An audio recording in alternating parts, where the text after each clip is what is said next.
En esta clase vamos a hablar sobre el objeto de los contratos.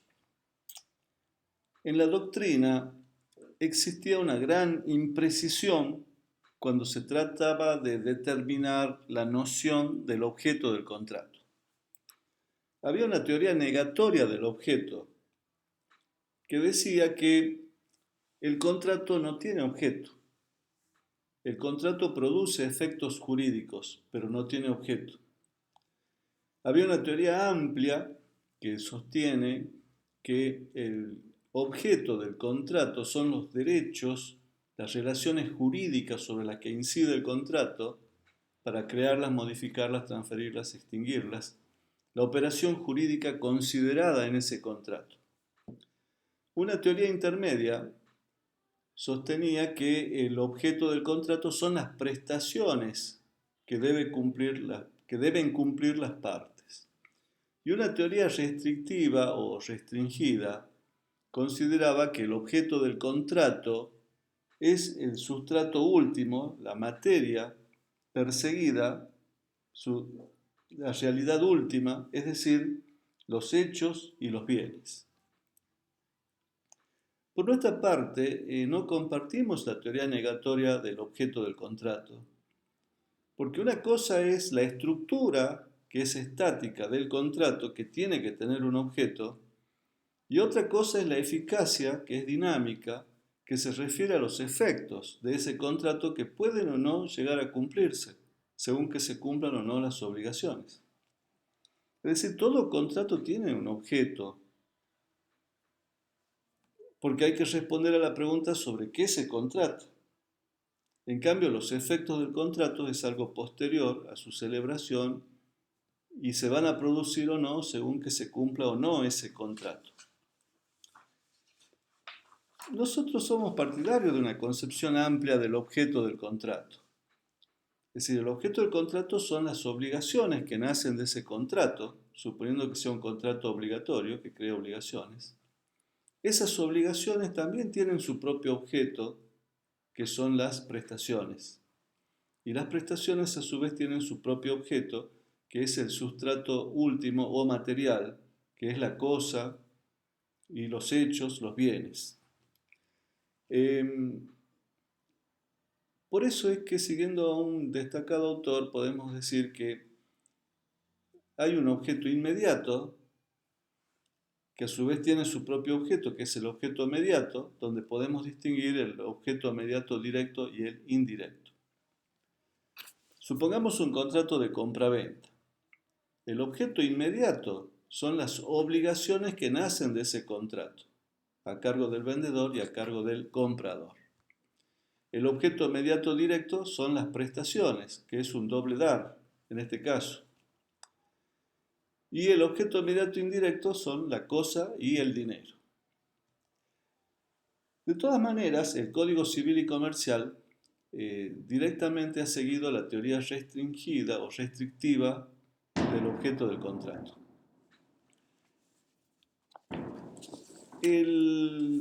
La temática del objeto de los contratos está en los artículos 1003 en adelante. En el artículo 1003, en su primera parte, el Código Civil y Comercial establece que se aplican al objeto del contrato las disposiciones de la sección 1, capítulo 5, título 4 del libro primero de este código. Es decir, que hay una remisión a la regulación del objeto de los actos jurídicos. Y esto está bien porque el contrato es una especie de acto jurídico. Digamos que en el código de Vélez no había un criterio unívoco con relación al objeto del contrato, porque en algunos artículos hablaba de las obligaciones, en otro hablaba de las prestaciones, en otro hablaba de las cosas o de los bienes. En el Código Civil y Comercial, como ya hemos dicho, ya no se habla de obligaciones ni de las prestaciones, sino directamente se menciona como objeto de los contratos a los hechos, a los bienes y a los derechos. El artículo 279, que habla del objeto de los actos jurídicos al cual se remite el código,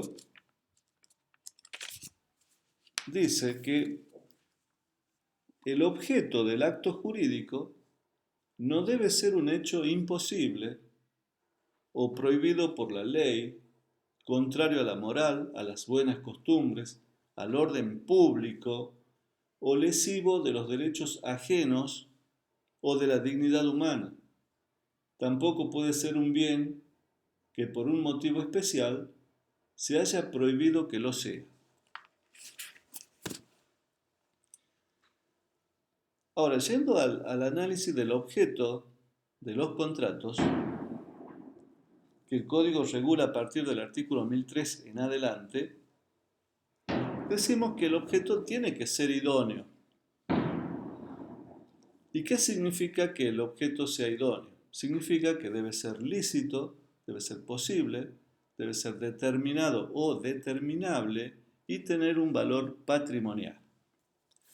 Por eso es que el artículo 1003, en su segunda parte, dice precisamente esto, es decir, debe ser lícito, posible, determinado o determinable, susceptible de valoración económica y corresponder a un interés de las partes, aun cuando éste no sea patrimonial. Entonces, el objeto tiene que ser idóneo. El primer requisito es la licitud del objeto. De manera tal que el contrato ilícito comprende tres especies. El contrato ilegal, que es el contrario a las normas imperativas. El contrato prohibido, que es contrario a las normas de orden público. Y el contrato inmoral, que es el contrario a la moral y a las buenas costumbres.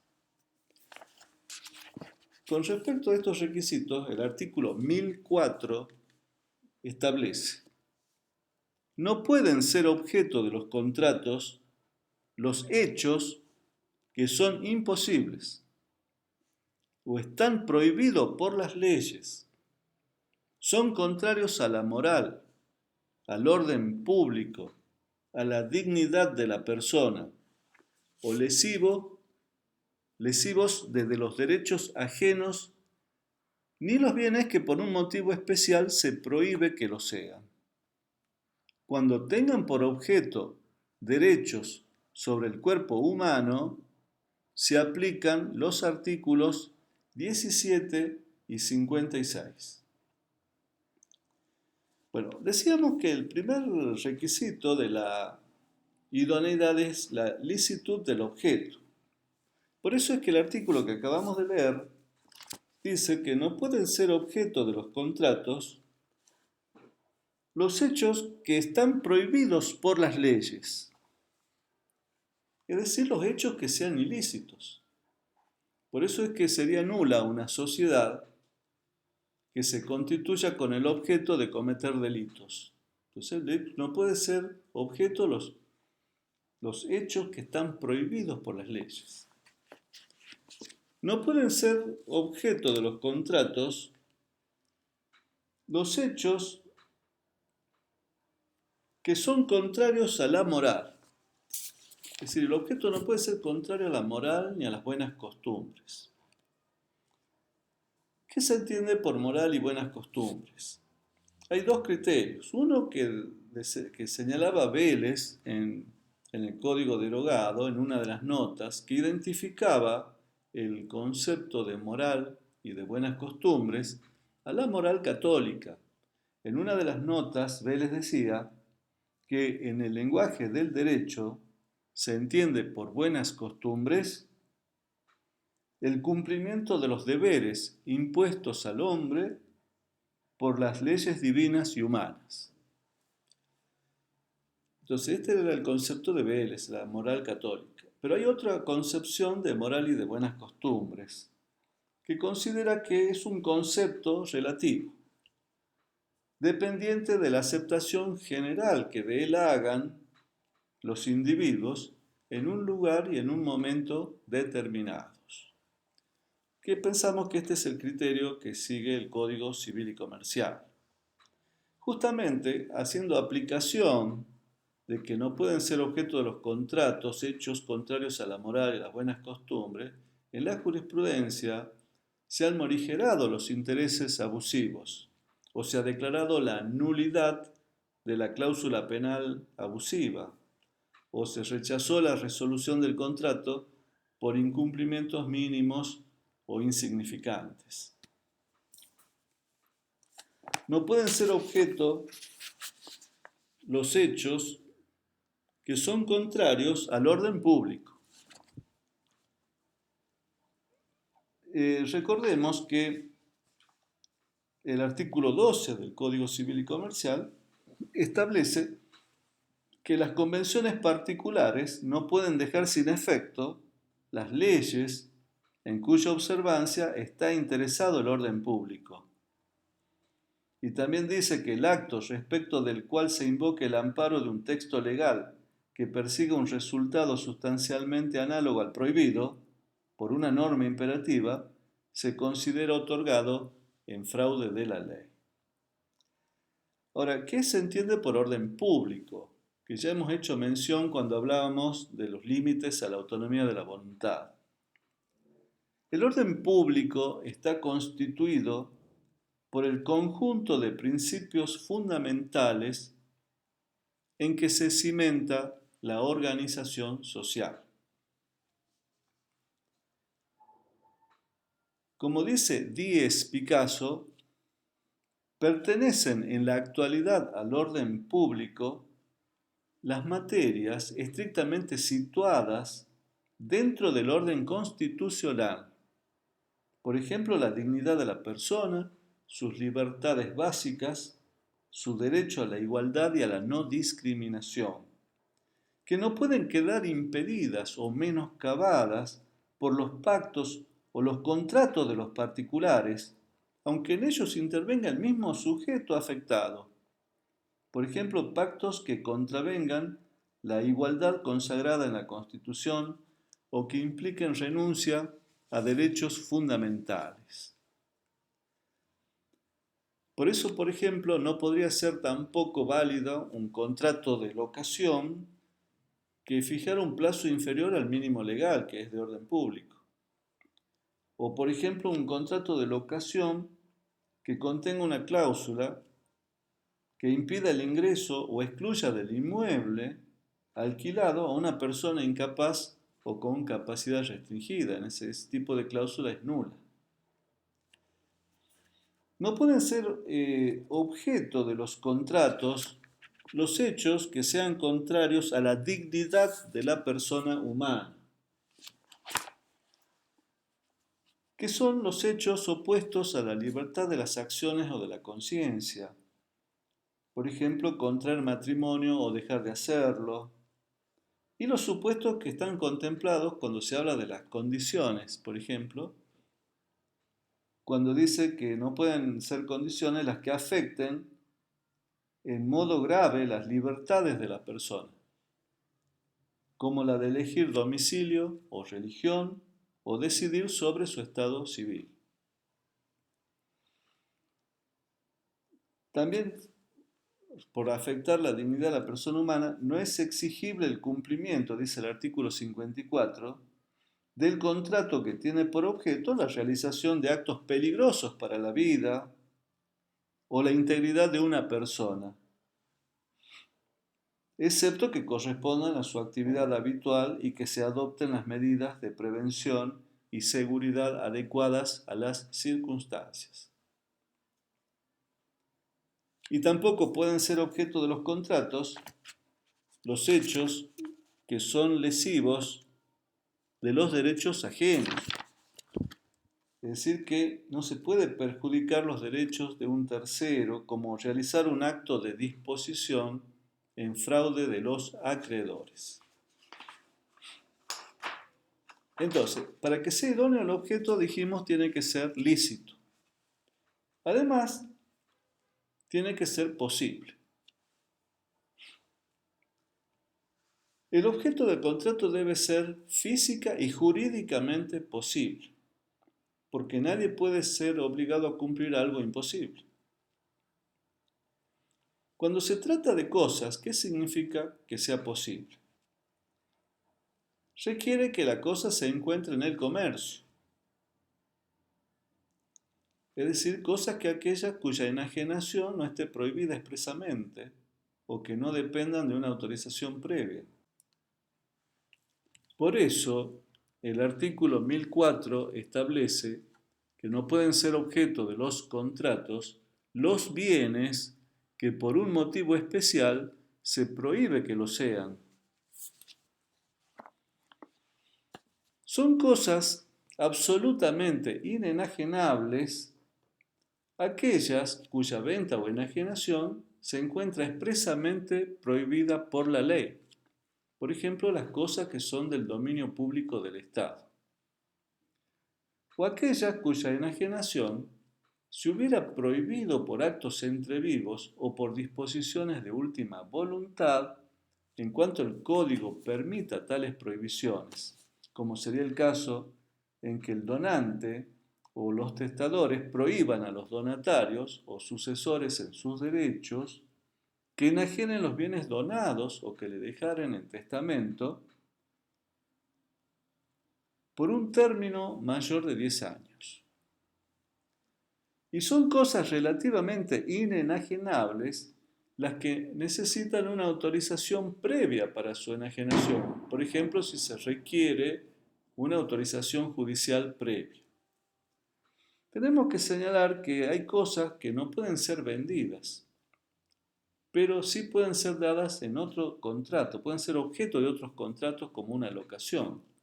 Por ejemplo, una plaza pública pertenece al dominio público del Estado, no se puede vender, pero algunos espacios de esa plaza pueden ser dados en concesión a particulares para su explotación.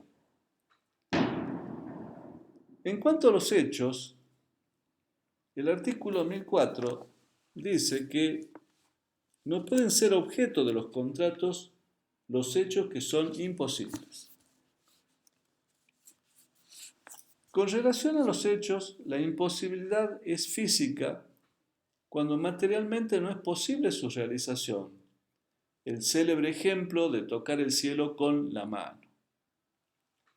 Pero cuando hablamos de imposibilidad, debe tratarse de una imposibilidad absoluta y no relativa. Es decir, no debe ser factible su realización para ninguna persona, porque si pesa únicamente sobre el deudor, por su ineptitud o por otra circunstancia, como sería si alguien se obligara a realizar una obra sin tener las aptitudes suficientes o necesarias, entonces, en caso de incumplimiento o mal cumplimiento, será responsable de los daños y perjuicios. Hay imposibilidad jurídica cuando el impedimento está establecido en la ley. Por ejemplo, hay derechos que no pueden ser objeto de los contratos. No se puede constituir una hipoteca sobre una cosa mueble que solo es susceptible de prenda.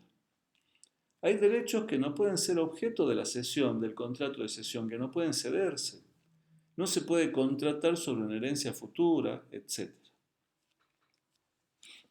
Ahora, cuando el artículo 1004 establece que cuando tengan por objeto derechos sobre el cuerpo humano, se aplican los artículos 17 y 56, que ya vamos a ver. La imposibilidad de la prestación debe ser anterior y no sobreviniente. Debe ser originaria, porque si fuera sobreviniente, ya entran a jugar las normas sobre la imposibilidad del pago. Ahora, el artículo 280 establece que el acto jurídico sujeto a plazo o condición suspensiva es válido aunque el objeto haya sido inicialmente imposible.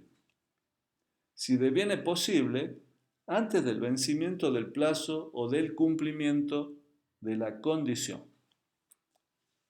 Entonces, tenemos dicho que la idoneidad del objeto implica que sea lícito, que sea posible. Además debe ser determinado o determinable. Es determinado cuando se encuentra individualizado. y es determinable cuando se establece mecanismo para su ulterior individualización. Con respecto a la determinación del objeto, tenemos tres tipos de cosas. Las cosas ciertas, que están perfectamente individualizadas. Por ejemplo, se contrata sobre el auto patente número tal, o se contrata sobre un inmueble ubicado en tal calle, número tal, padrón catastral tal. Entonces son cosas ciertas, perfectamente individualizadas. Luego están las cosas inciertas no fungibles. A ellas se refiere el artículo 1005, cuando dice, cuando el objeto se refiere a bienes, estos deben estar determinados en su especie o género según sea el caso, aunque no lo estén en su cantidad, si ésta puede ser determinada. Es determinable cuando se establecen los criterios suficientes para su individualización.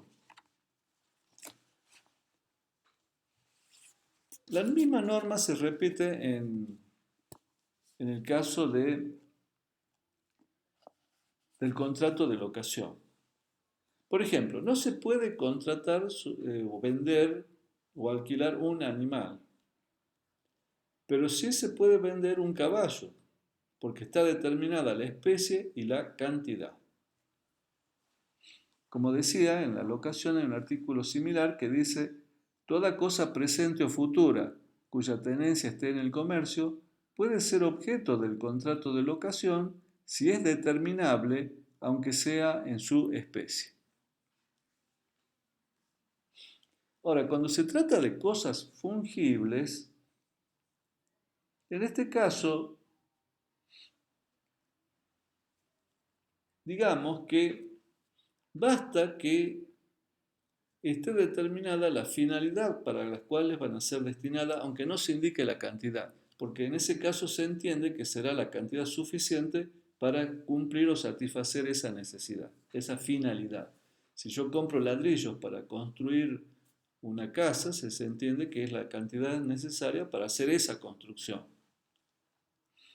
Ahora bien, hay veces que la cantidad puede ser dejada su determinación a un tercero.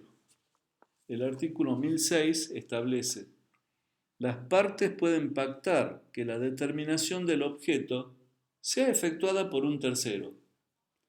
En caso de que el tercero no realice la elección, sea imposible o no haya observado los criterios expresamente establecidos por las partes o por los usos y costumbres, puede recurrirse a la determinación judicial, petición que debe tramitar por el procedimiento más breve que prevea la legislación procesal. Entonces, en este caso, si se establece que un tercero fije la cantidad y no la fija, entonces se la debe fijar el juez. Esta regla se repite en materia de compraventa, con lo que se modifica el código de Vélez, porque en Vélez, si el tercero no fijaba el precio, se consideraba nulo el contrato. En cambio ahora la norma es igual a la regla general, es decir, si el tercero no fija el precio, lo debe fijar el juez.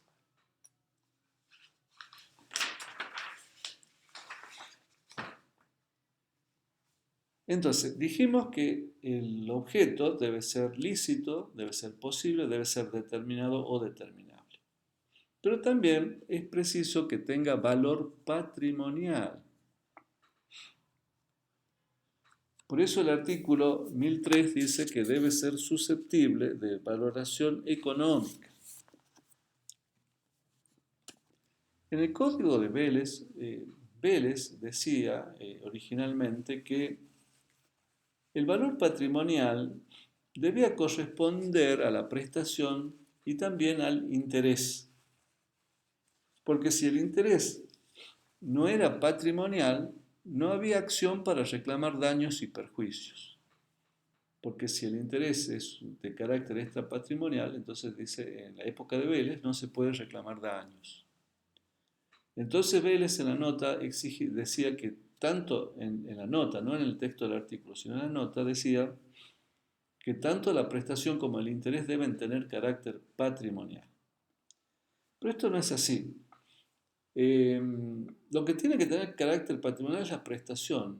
El interés puede o no tener carácter patrimonial, porque se puede diferenciar. Una cosa es la patrimonialidad de la prestación y otra cosa es la patrimonialidad o no del interés.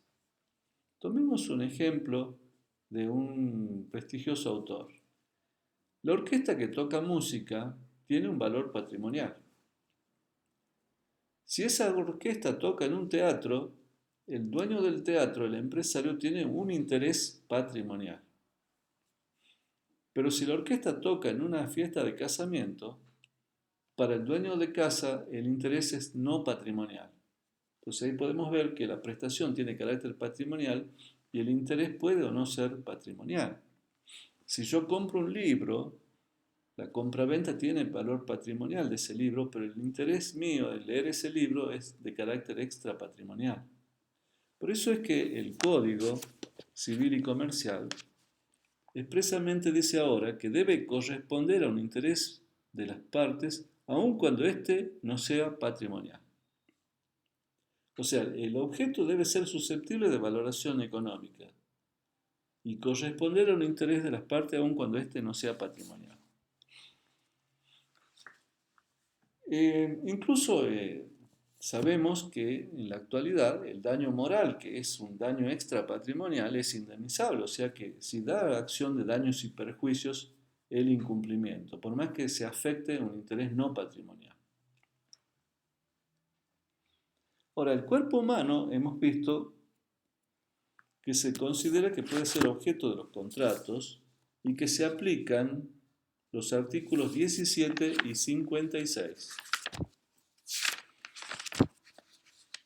El artículo 17 dice: los derechos sobre el cuerpo humano o sus partes no tienen un valor comercial, sino afectivo, terapéutico, científico, humanitario o social, y solo pueden ser disponibles por su titular siempre que se respete alguno de esos valores y según lo dispongan las leyes especiales. Eso dice el artículo 17.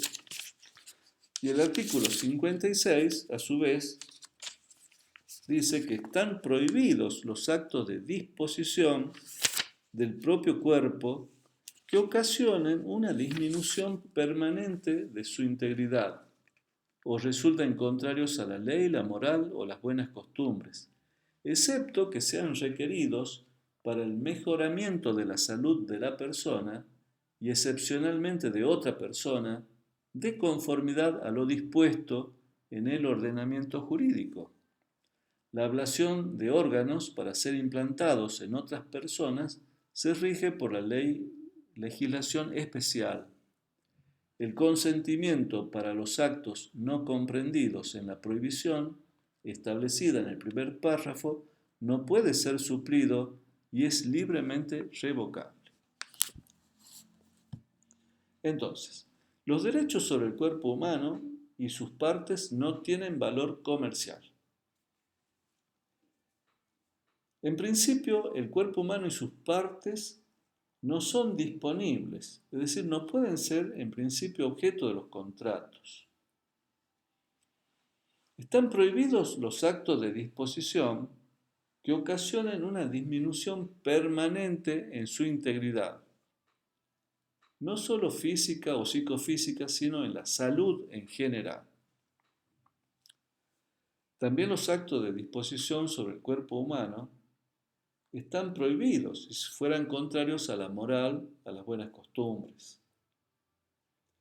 El cuerpo humano y sus partes son disponibles y pueden ser objeto de los contratos solamente si se respetan sus valores afectivos, terapéuticos, científicos, humanitario o social y según lo dispongan las leyes especiales.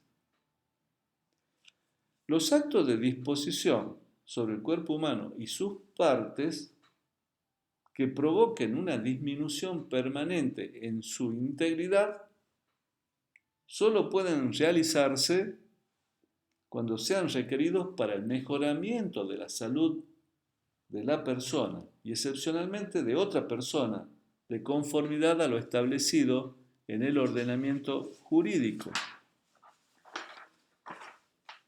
El caso más típico es el de los trasplantes de órganos no renovables del cuerpo humano, en cuyo caso se aplica la ley 24.193, que es de trasplantes.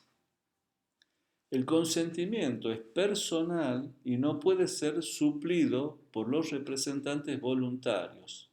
En casos de incapaces, entonces pueden expresar su consentimiento por medio de sus representantes legales. El consentimiento prestado en un acto de disposición sobre el propio cuerpo y sus partes siempre es libremente revocable y ad nutum, es decir, en cualquier momento.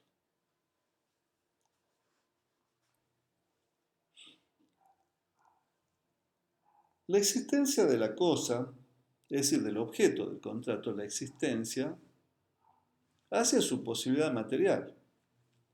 Porque si no existe, entonces hay una imposibilidad material que torna inidóneo el objeto contractual. Pero aunque la cosa no exista actualmente,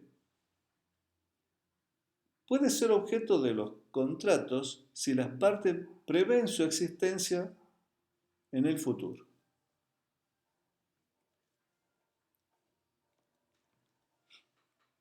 El artículo 1007 dice: los bienes futuros pueden ser objeto de los contratos.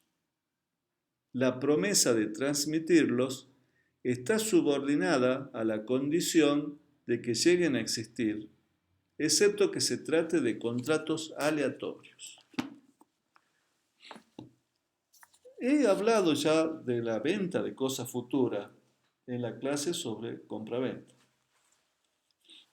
Quiero recordar que cosas futuras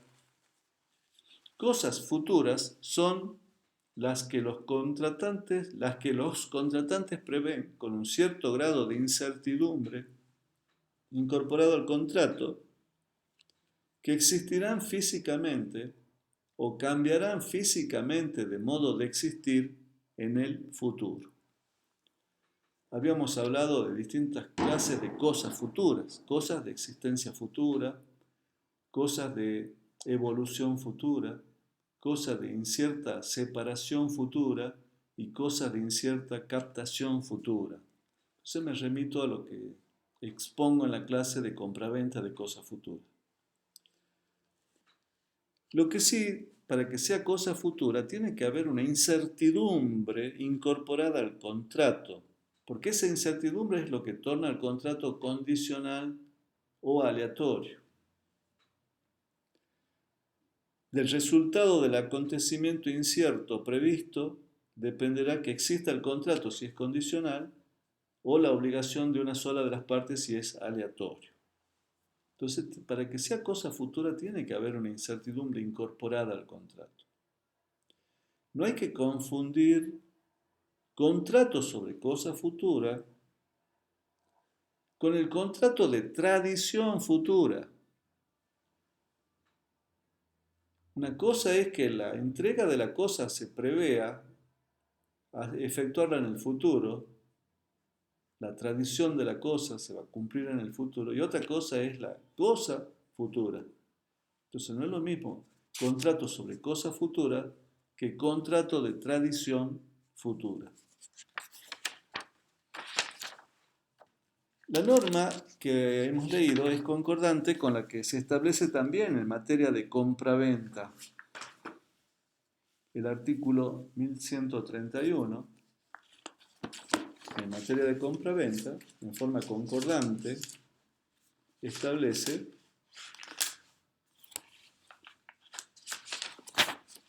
que si se vende una cosa futura se entiende sujeta a la condición suspensiva de que llegue a existir.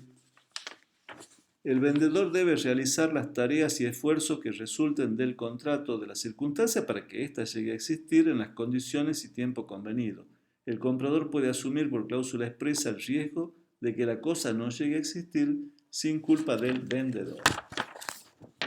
Entonces, cuando se vende, se contrata sobre una cosa futura, ya hemos dicho, tiene que haber una incertidumbre. La regla es que es condicional, porque está sujeta a la condición de que llegue a existir. Es lo que se llama pactum de re sperata, de manera tal que si no llega a existir, entonces nada deben las partes. El contrato se considera como no celebrable.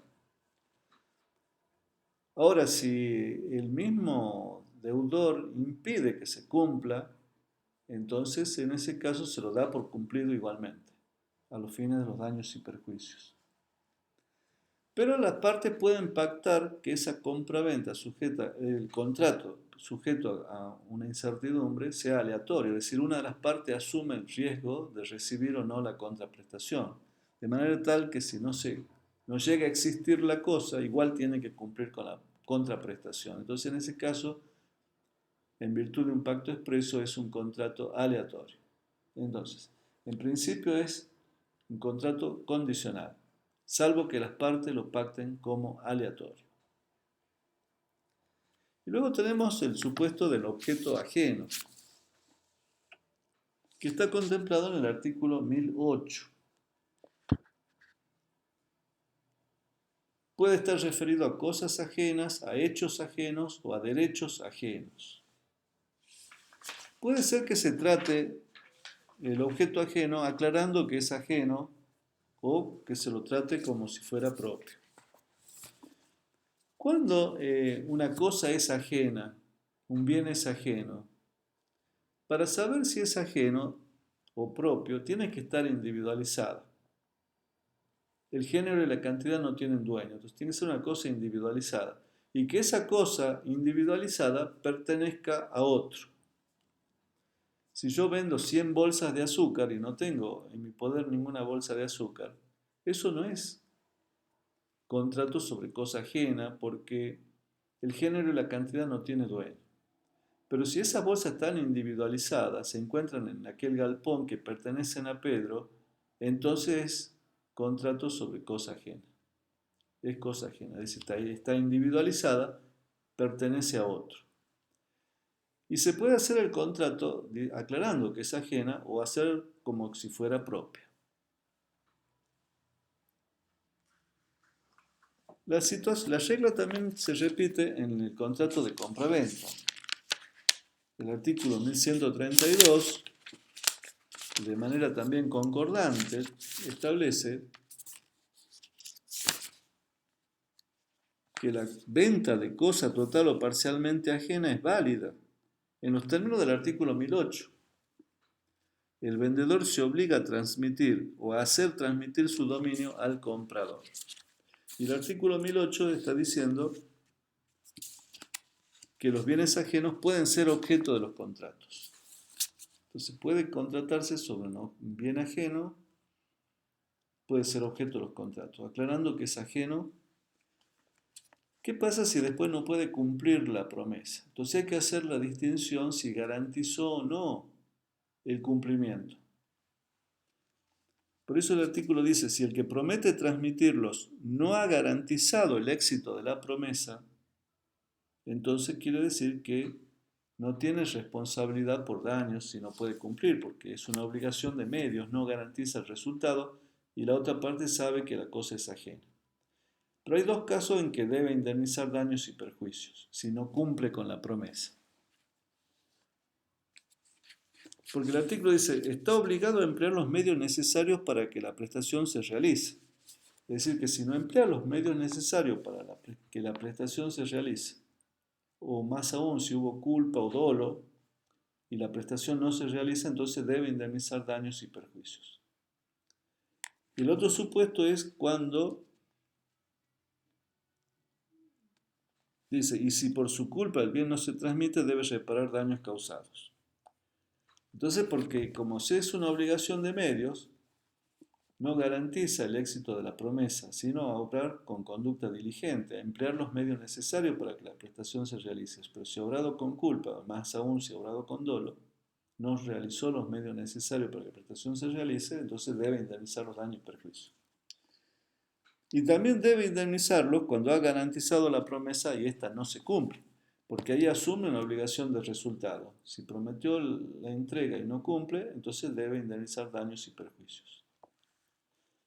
Pero puede ocurrir que haya contratado sobre los bienes ajenos como si fueran propios. El artículo dice, el que ha contratado sobre bienes ajenos como propios es responsable de los daños si no hace entrega de ellos.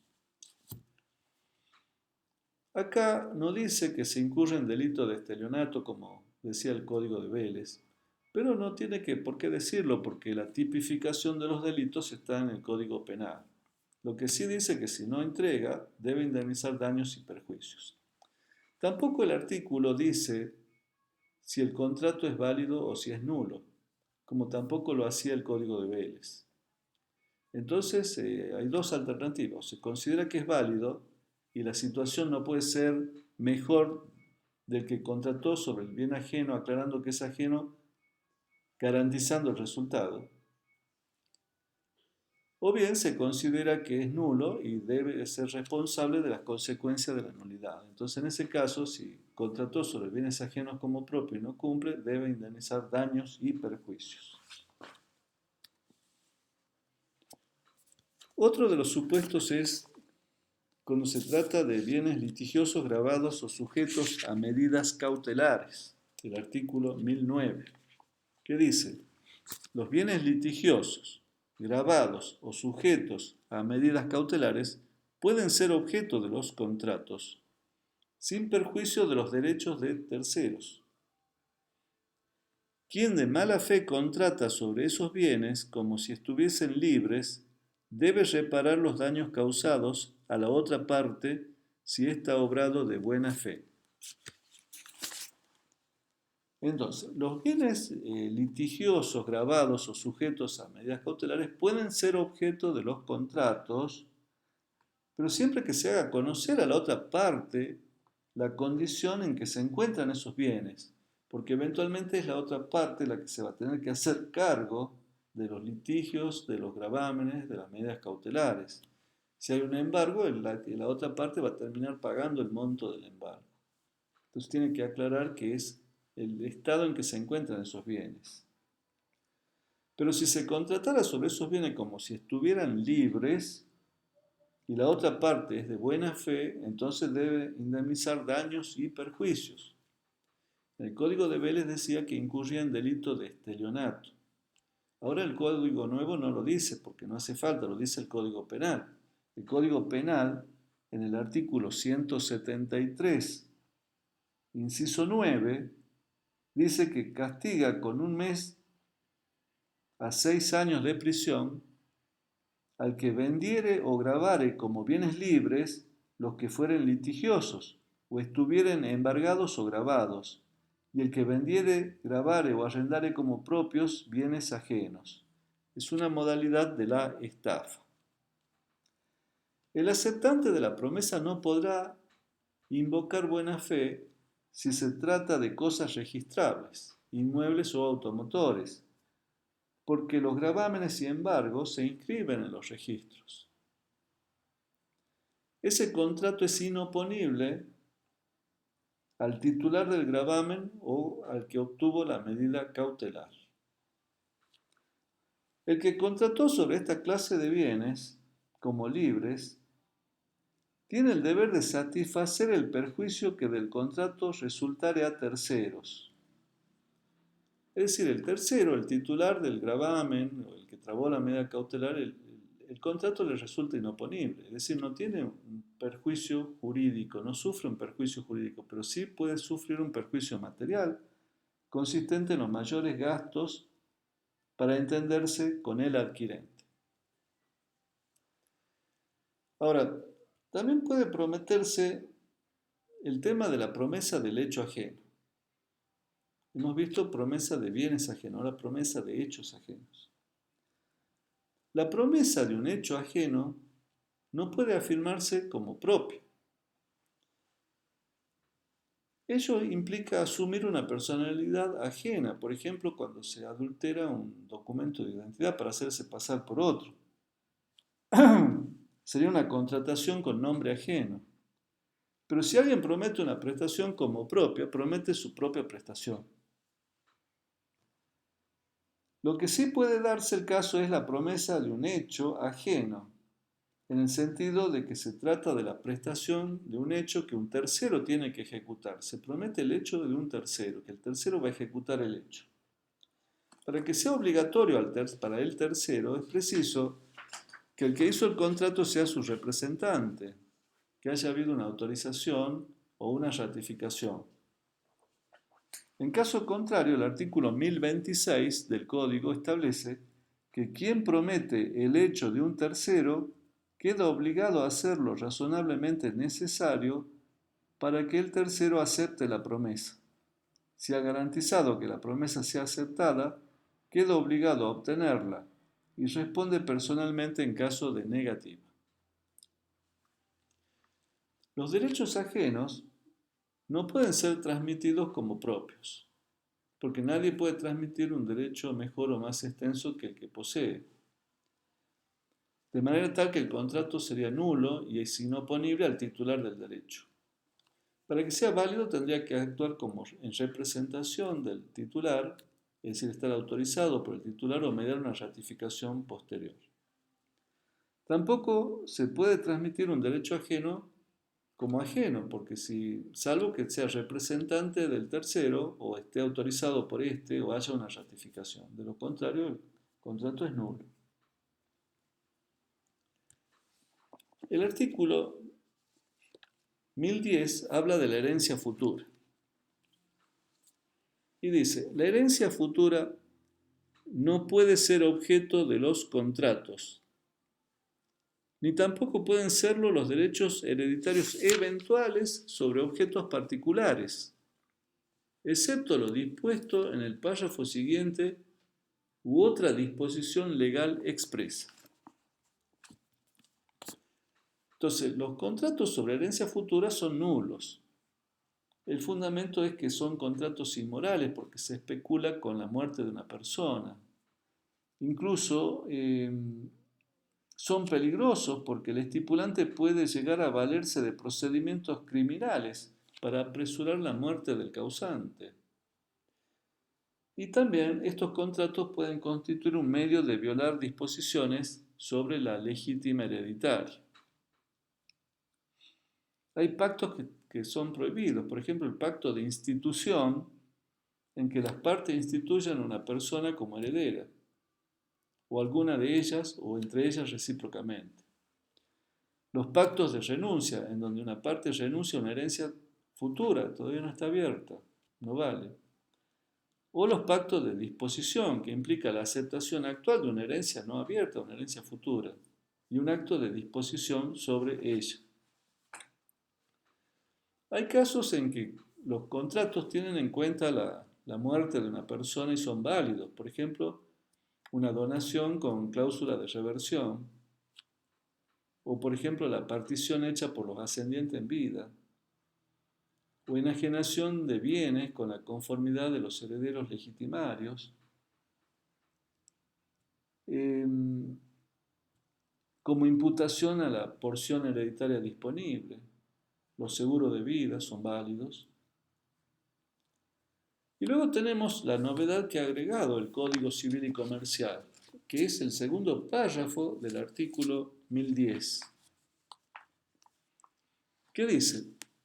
Los pactos relativos a una explotación productiva o participaciones societarias de cualquier tipo con miras a la conservación de la unidad de la gestión empresaria o a la prevención o solución de conflictos pueden incluir disposiciones referidas a futuros derechos hereditarios y establecer compensaciones en favor de otros legitimarios. Estos pactos son válidos, sean o no parte el futuro causante y su cónyuge, si no afectan la legítima hereditaria, los derechos del cónyuge ni los derechos de terceros. Entonces esto, digamos, es una novedad que trae el Código Civil y Comercial. Se trata de pactos que tienen por objeto una empresa o una explotación productiva o participación en sociedad de cualquier tipo. Y la finalidad es la conservación de la gestión empresaria o la prevención de conflictos o solución de conflictos que se celebran entre el titular y los futuros herederos legitimarios o entre los propios futuros herederos. Por ejemplo, el padre pone en manos de uno de sus hijos la continuación de la unidad económica, sin perjuicio que los otros herederos legitimarios sean compensados si es que se afectara su legítima. En estos pactos pueden ser o no partes el causante y su cónyuge, y no deben afectar la legítima de los herederos forzosos, los derechos del cónyuge ni los derechos de terceros. Con estos pactos se evita la necesidad de realizar el proceso sucesorio del causante. Entonces no es necesario hacer la sucesión y de someter la explotación comercial a un trámite prolongado con el riesgo de que pueda no continuar con su funcionamiento, más aún cuando puede haber un conflicto de intereses entre los distintos herederos y cónyuges del causante.